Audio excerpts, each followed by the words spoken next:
Gennady Golovkin stops Kell Brook via 5th round TKO.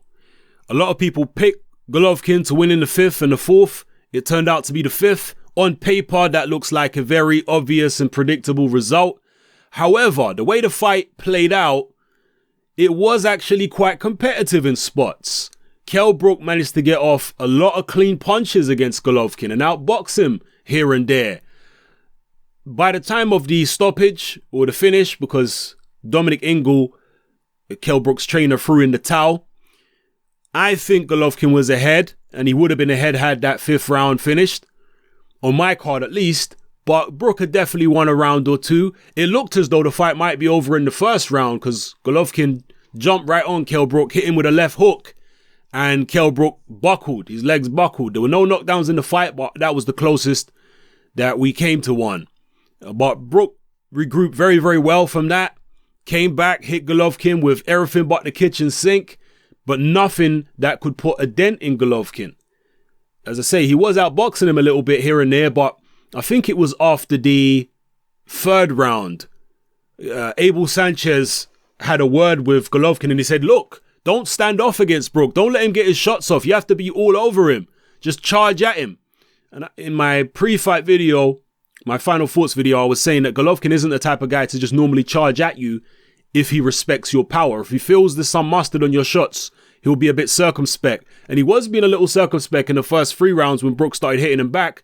But when Abel Sanchez jumped on him, I think it was the end of the 3rd, he abandoned all that and just came charging out at Brook. Antonio Margarito style. That's what Abel Sanchez told him to do, and that's what he did. And to me, it was very effective. He made the ring a very small place. He was pinning Brook increasingly against the ropes and hitting him with very solid body shots and hurtful right hands and left hooks and whatnot.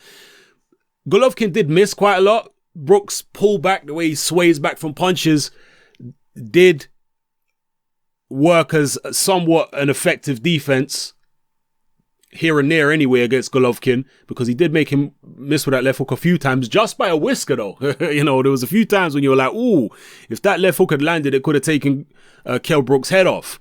But still, he did make him miss here and there. But the physical strength of Golovkin was just too much for Kell Brook.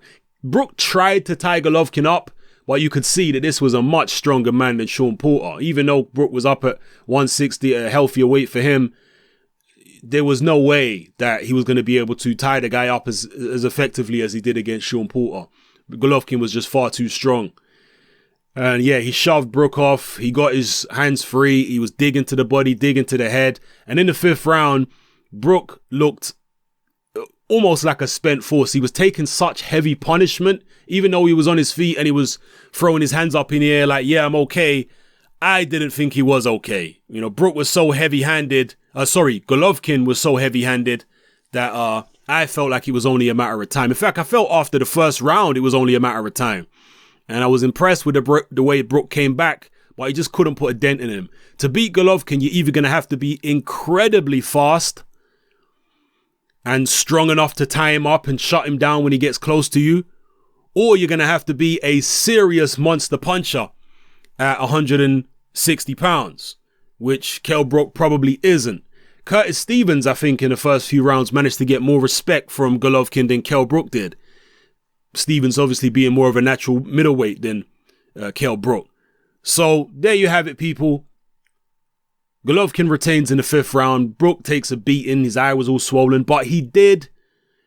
You could even say that he gave Golovkin his toughest fight so far in his professional career. You could say that for the 5 rounds that it lasted. He certainly hit him with the most clean punches that I've ever seen anyone hit him with before. Although there was the Cassie Muma fight that was a long time ago. I'm talking about in championship fights. In championship fights, Kell Brook was able to hit Golovkin with more shots than anyone else that I've seen anyway.